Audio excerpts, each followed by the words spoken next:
nós vamos falar sobre a formação da pessoa nessa filósofa chamada Edith Stein. Essa filósofa está sendo muito estudada no Brasil, sobretudo porque ela, além de ser uma filósofa da Alemanha... esqueci. Tem que começar de novo? Não? É uma filósofa muito reconhecida no Brasil, estudada sobretudo nas universidades federais e estaduais, mas também está sendo muito estudada em diversos países da Europa e do mundo. Ela tem um estudo muito aprofundado sobre a formação da pessoa, porque ela é uma estudiosa de quem é o ser humano, procurando compreendê-lo na sua totalidade. E essa filósofa vai dizer assim, que nenhum educador pode se colocar na frente de uma sala de aula para educar se ele não conhece quem é o ser humano na sua totalidade, porque é em base a essa formação que ele vai elaborar então os seus processos itinerários educativos. E os educadores, ela vai dizer que trabalham com a formação, precisam conhecer a estrutura do ser humano, e a estrutura é formada de corpo, psique e espírito. Para essa filósofa, a psique e o espírito formam uma unidade, que formam a alma humana. Espírito aqui vem de uma palavra grega chamada geist, que significa intelecto, vontade e razão. Então não é só a questão da espiritualidade. E essa filósofa também afirma que a pedagogia vai construir castelos na areia se ela não encontra uma resposta para a pergunta: quem é o ser humano na sua totalidade?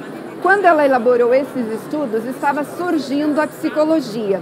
E ela dizia que a psicologia não se sustenta por ela mesma, porque ela não tem uma base antropológica para compreender o ser humano na sua totalidade. Então, entrando aqui no conceito de formação dessa filósofa, ela vai dizer que a formação, Bildung, é um processo de crescimento e de posse de uma forma que procede do interno para o externo e que necessita de determinados tipos de ajudantes para que a pessoa se torne aquilo que ela nasceu para ser. Então, a formação tem que ser condizente com a estrutura da pessoa humana. E o que é esta estrutura, então? Então, ela começa investigando o conceito de formação a partir da concepção da origem da matéria. Então, ela vai dizer assim, que a matéria, para se manifestar, precisa ser preenchida por uma forma, que a matéria não existe antes da forma e nem a forma antes da matéria. Uma necessita da outra para existir. Então, a forma entra dentro desta matéria e faz com que a matéria se torne uma matéria vivente, uma matéria viva. E uma necessita da outra, então, para existir. Ela é uma seguidora de Tomás de Aquino. Tomás de Aquino é um estudioso de Aristóteles. O Aristóteles vai dizer que essa forma que entra dentro da matéria, ela é inteléquia, ou seja, uma forma interior que está em constante desenvolvimento. O Tomás de Aquino vai dizer que esta forma que entra dentro da matéria, ela é uma força substancial, ela é a alma humana, é uma forma substancial. E a Edith Stein, essa filósofa, vai dizer que é uma força vital, ou seja, essa força, quando entra na matéria, ela torna a matéria vivente. Quando ela entra dentro do corpo humano, ela faz com que o corpo humano se torne um corpo vivo, se torne um organismo. Então, a forma não se apresenta como uma matéria inteiramente formada. Ela é também uma potência. O que significa isso? Vem dos conceitos aristotélicos de potência e ato. De onde vem a palavra formação? Vem dessa forma. Então, a forma entra dentro dessa matéria e faz com que a matéria se torne viva. Porém, ela é potência, ela tem que ser desenvolvida. Então, a formação é essa atualização cada vez mais completa da forma num processo que acontece de dentro para fora, segundo a característica própria da matéria. Então, por exemplo, no caso dos seres humanos, essa forma que entra dentro da matéria e da vida para a matéria, que é a alma humana, ela faz com que o ser humano vá se desenvolvendo de forma cada vez mais constante para se tornar aquilo que ele nasceu para ser. Então, a forma ela vai se evoluindo segundo a característica própria dessa matéria. Então, no caso, um gato, quando ele nasce, quando ele vai se desenvolvendo, ele não se torna um cachorro depois. Por quê? Porque não faz parte da sua forma substancial. Assim também é dentro do ser humano. Cada ser humano vai se desenvolvendo para se tornar aquilo que ele nasceu para ser. Então, a formação, o que é? É esse processo conectado com a forma substancial da pessoa. E ela não se limita à transmissão de conhecimentos, ela vai muito além disso e de forma muito mais aprofundada. A formação é esse processo que ajuda a desenvolver a substância interna das pessoas. E o que precisa ser formado, então, são as aptidões do corpo e da alma, já que as estruturas do corpo do ser humano é o corpo e a alma. O que precisa ser desenvolvido, então, é esse corpo e essa alma. Um processo que começa a acontecer dentro da pessoa e que vai se desenvolvendo até chegar e adentrar na sua raiz, no seu núcleo interior. Então, como que o corpo a gente conhece? O corpo nós temos todas essas estruturas, rim, fígado, bexiga, coração. E os pais sabem muito bem os alimentos que dão para desenvolver esse corpo. Então, por exemplo, o rim precisa de muita água, depois a gente precisa desenvolver também as nossas forças. Mas e a alma? Como é constituída a alma humana? A alma humana também tem um monte de órgãos, assim como a gente tem no corpo. Então, a alma ela é formada de propriedades espirituais. Aqui a gente lembrando que espiritual vem da palavra Geist, que significa intelecto, vontade e razão. Então, as propriedades da alma quais são? Memória, imaginação, intelecto, vontade, sentidos, sentimentos, são propriedades, mas tudo em potência. Nós precisamos trabalhar com os seres humanos para que desenvolvam todas essas propriedades. Não dá aqui para falar como se faz esse processo dentro de uma sala de aula. Se tivéssemos mais tempo, iríamos abordar e aprofundar isso. A imaginação, ela é potência dentro do ser humano. Precisamos desenvolver, assim como a memória, assim como a vontade. Ela é tudo potência. Mas o que mais nós temos na alma humana? Na alma humana nós também temos os estados da alma. Por exemplo, alegria, nostalgia, tristeza, felicidade são estados de ânimo da alma humana, que também precisa ser desenvolvido. Então hoje a gente tem que trabalhar muito com as crianças, com os jovens, para desenvolver, por exemplo, os estados da felicidade, da alegria, para que possa encontrar muito mais sentido na própria vida. Mas o que nós temos ainda mais na alma humana? Nós temos as qualidades da alma humana. Bondade, pureza e nobreza são qualidades da alma humana. Todo ser humano tem essas qualidades. Todo ser humano tem a pureza, a bondade e a nobreza. Só que em potência, precisa desenvolver. E o que pode fazer, perguntam para essa filósofa, o que pode fazer desenvolver a bondade num ser humano? Tudo e qualquer coisa pode ajudar a desenvolver. Então, mesmo uma pessoa que já fez diversas coisas não boas em sua vida, ela pode ser salva, pode ser resgatada? Sim, por causa dessas qualidades da alma, né? Poderíamos trabalhar um pouco mais o que é a pureza de uma pessoa, o que é a nobreza de uma pessoa. Mas também na alma humana nós temos as tendências naturais ou as disposições originais. Por exemplo, o dom para música, o dom para matemática, o dom para as letras, são já disposições que o ser humano traz com ele, colocando numa boa escola, tendo oportunidades para desenvolver isso, ele pode se tornar exímio nessas tendências naturais que já está dentro do ser humano. Mas o que mais tem na alma humana? Tem uma superfície e uma profundidade. Então, muitas vezes a gente percebe que as crianças ouvem determinados conteúdos e acabam ficando na sua superficialidade. Mas se ela tiver a oportunidade de fazer com que aquilo vá para a sua profundidade, a gente ajuda as crianças a se tornarem mais competentes naquilo que está acontecendo. Mas na alma humana também tem um centro e uma periferia.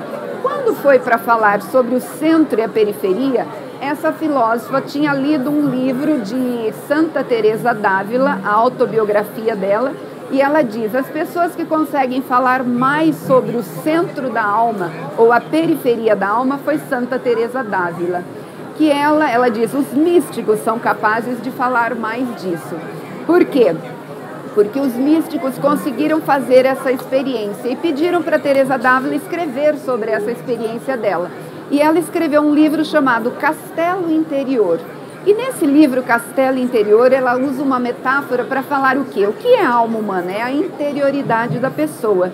Então ela diz, a nossa interioridade, ela é como um castelo. Castelo é uma coisa maravilhosa, as crianças adoram. Quando a gente fala castelo, a gente lembra logo do castelo da Disney. É uma coisa grandiosa. A alma humana também é assim, uma coisa maravilhosa, grandiosa. Mas ela diz assim, a gente pode passar a vida inteira ao redor do castelo, né? E nunca adentrar dentro desse castelo. Então, Teresa d'Ávila vai dizer que no castelo interior, a alma humana, ela é como se fosse esse grande castelo com 7 moradas, 7 aposentos. A primeira morada é a do autoconhecimento. Quando a pessoa começa a perceber o quanto distante ela está ainda da perfeição que ela poderia atingir. A segunda morada é quando a pessoa começa a receber chamamentos de fora para ajudá-la a adentrar mais dentro da sua interioridade. Por exemplo, uma conversa com alguém, um livro que leu, um filme que assistiu, são tantas possibilidades. Mas também a pessoa pode desenvolver, aí vem a terceira morada, que é quando a pessoa decide a viver no mundo das virtudes e a praticar o bem. Aí vem a quarta, a quinta, a sexta e a sétima morada, que não dá tempo de falar de todas. Na sétima morada é como se o eu chegasse no lugar que ele sempre almeja alcançar, que é o lugar onde está o núcleo central da pessoa, é onde está a originalidade pessoal do ser humano, a sua pessoalidade, que é aquilo que faz a diferença no mundo, as características individuais de cada ser humano. Nesse núcleo também está a motivação, a liberdade, está a responsabilidade, está tudo aquilo que é de bom para a pessoa. E quando a pessoa chega aí dentro desse núcleo, ela descobre algo muito importante dentro dela. Ela descobre que o amor mora dentro dela. E ela começa a refletir, mas como pode o amor existir dentro de mim? Eu não sou capaz de criar o amor. E aí ela diz, só pode ser um Criador que criou o amor dentro de mim. Aí se dá um encontro da criatura com o Criador. E quando ela descobre isso, que o amor está dentro dela, tem até uma música que a gente canta assim, a paz está em mim, né? Aí ela reflete na frase de Santo Agostinho, que vai dizer, ó beleza tão eterna e tão antiga, sempre te busquei fora, mas não sabia que já estavas dentro de mim. E Santo Agostinho vai dizer também que toda a criação é criada pela lei do 3 em 1, né? Líquido, sólido, gasoso, Pai, Filho e Espírito Santo. Ele vai fazendo toda uma relação para dizer o seguinte, quanto mais eu me conheço, mais eu me amo. Quanto mais eu me amo, mais imagem e semelhança eu sou de Deus. Por quê? Porque nós só nos conhecemos à medida que adentrarmos dentro da nossa interioridade. E essa é a riqueza do ser humano. Então, do mesmo modo, por exemplo, que as plantas recebem os nutrientes de que necessita, também o corpo retira todo esse material do mundo físico e a alma do mundo espiritual, né? Então, para descrever a alma, Edith Stein usou a imagem do castelo interior de Teresa d'Ávila. Então, concluindo, podemos dizer assim, a formação e a autoformação não podem estar separadas da antropologia, porque é essa que oferece as condições para que se possa compreender as dimensões que englobam a vida do ser humano. E a verdadeira, quando então Edith Stein chega nessa parte de falar da interioridade, parece que ela fez um afunilamento religioso, mas não. Ela usa o método fenomenológico, como ela é uma seguidora de Edmundo Husserl, ela usa o método fenomenológico e todos nós podemos ver que o amor está em nós. A paz começa onde? A gente diz, a paz começa em nós. Então o amor está em nós, a paz está em nós. Isso é científico e a gente pode perceber. Então, a verdadeira formação, ela só acontece quando incide na alma, quando sai do mundo, né, das coisas para adentrar dentro do ser humano. Então, é só chegando nessa interioridade mais genuína que a pessoa vai atualizar, vai conhecer, né, suas propriedades, suas qualidades, suas potências, e aí ela pode promover a formação que conduz a pessoa a se tornar aquilo que ela nasceu. Porque a palavra educação vem da palavra educere, tirar de dentro as potencialidades que o ser humano já tem. Já está em nós aquilo que nós devemos ser, porém nós temos que fazer atualizar isso por meio do método fenomenológico a gente consegue comprovar muito isso, que é um processo totalmente científico. E atuando então em todas as dimensões da estrutura humana, a formação deve chegar no núcleo, porque o que é o núcleo? É a base qualitativa do ser humano, né? Que aí então nós temos que favorecer esse desenvolvimento de todas as potencialidades humanas. Então, para concluir, né, depois desses estudos, para quem quiser aprofundar um pouco mais, né, então eu publiquei este livro que vai descrever, né, foi um estudo que eu fiz no doutorado na USP para poder falar sobre a formação das pessoas, né? Tá bom? Muito obrigada.